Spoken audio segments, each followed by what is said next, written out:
মাননীয় মুখ্যমন্ত্রী মমতা বন্দ্যোপাধ্যায় কর্তৃক ভার্চুয়াল বিভিন্ন প্রকল্পের শিলান্যাস ও উদ্বোধন এবং উপভোক্তাদের হাতে সরকারি সুবিধা প্রদান অনুষ্ঠান অনুষ্ঠিত হল মালদা টাউন হলে।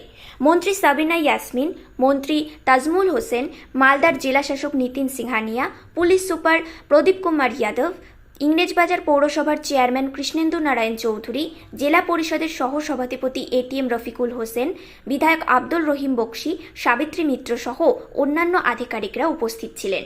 সারা রাজ্যের পাশাপাশি মালদাতেও পথশ্রী জল প্রকল্প, বাজার উন্নয়ন সহ বেশ কিছু প্রকল্পের প্রায় ৬৭ কোটি টাকার প্রকল্পের ভার্চুয়াল উদ্বোধন ও শিলান্যাস করেন মুখ্যমন্ত্রী মমতা বন্দ্যোপাধ্যায় এবং মালদা টাউন হলে বেশ কিছু উপভোক্তাদের সরকারি সুবিধা প্রদান করা হয়।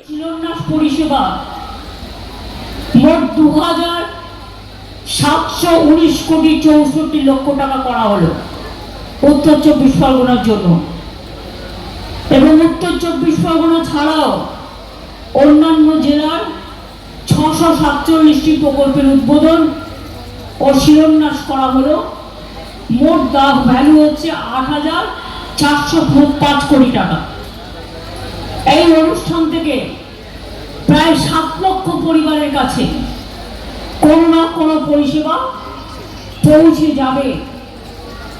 আমার কথা আপনাদের একটু ধৈর্য ধরে শুনতে হবে, কারণ আগামী দিন বিজেপি যে অশান্তির খেলা খেলবার চেষ্টা করছেন, আমি আপনাদের যুক্তি দিয়ে সেটা বোঝাবার চেষ্টা করব।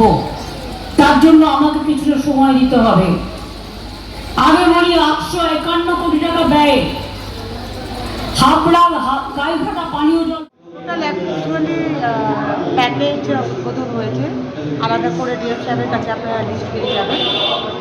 বিভিন্ন জায়গারই তার মধ্যে রয়েছে, বিভিন্ন ব্লকের উদ্বোধন রয়েছে।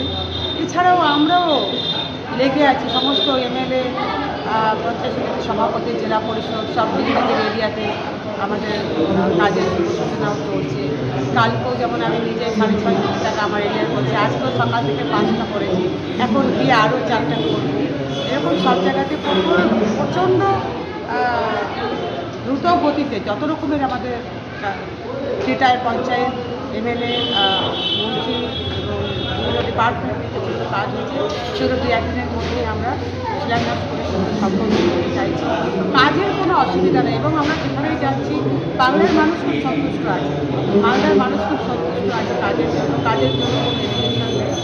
এবং আশা করছি যে দিদির এই উন্নয়নের যে ধারা সেটা আমাদের ভোট ব্যাংকে পড়বে এবং দিদি যেভাবে আজকে আমাদের সমস্ত ধর্মের মানুষকে আঁকড়ে ধরে রেখেছেন এবং যেভাবে শুরু থেকে সিএ এবং এনআরসির বিরুদ্ধে লড়াই করেছেন, এখনও পর্যন্ত তিনি সিএ এবং এনআরসির বিরুদ্ধে লড়াই করে যাচ্ছেন।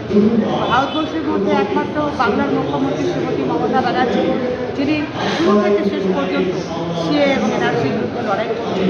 সব মিলিয়ে বাংলাকে সুস্থ রাখা, ভারতবর্ষকে সুস্থ রাখা, এটা সম্পূর্ণরূপে ডিপেন্ড করছে দিদি মমতা ব্যানার্জির উপরে।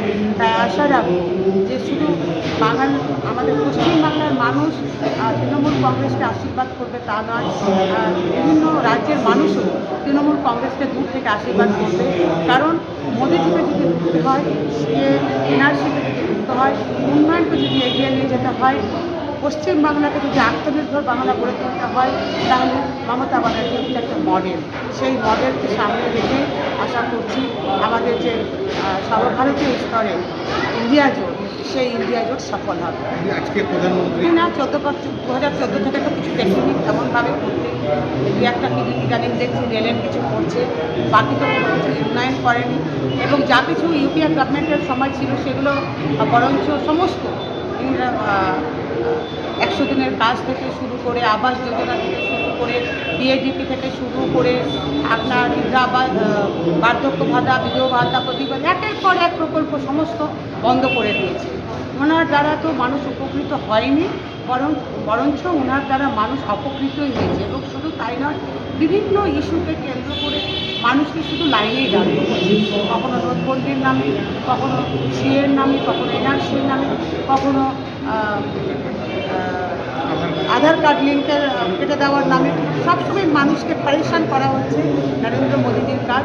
একদিকে নরেন্দ্র মোদীজি মানুষকে রাস্তায় নামায়, অন্যদিকে মমতা ব্যানার্জি কাজের মাধ্যমে, ভালোবাসার মাধ্যমে, মানুষের মুখে অন্ন তুলে দেওয়ার মাধ্যমে উপরে টেনে দেয়। ফলে বাংলার মানুষ আগামী দিনে সিদ্ধান্ত নেবে যে কার পাশে দাঁড়াবে, যে বাংলার মানুষকে ভালোবাসে না, যে বাঙালিদের ভালোবাসে না তার পাশে দাঁড়াবে, না যে বাংলার মানুষকে আঁকড়ে রেখেছে, বাঙালিদেরকে মাথায় করে রেখেছে, বাংলার উন্নয়নকে এগিয়ে নিয়ে যাচ্ছে এবং আত্মনির্ভর বাংলা গড়ে তোলার চেষ্টা করছে, তা সেই মমতা ব্যানার্জির পাশে দাঁড়াবে।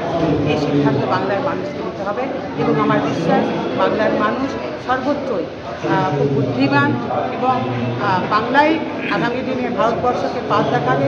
ফলে বাংলার মানুষ যে সিদ্ধান্ত নেবে নিশ্চয়ই খুব ভাবনা চিন্তা করে দিদি মমতা ব্যানার্জির সমর্থনে সিদ্ধান্ত নেবে, এটা আমার আন্তরিকভাবে বিশ্বাস।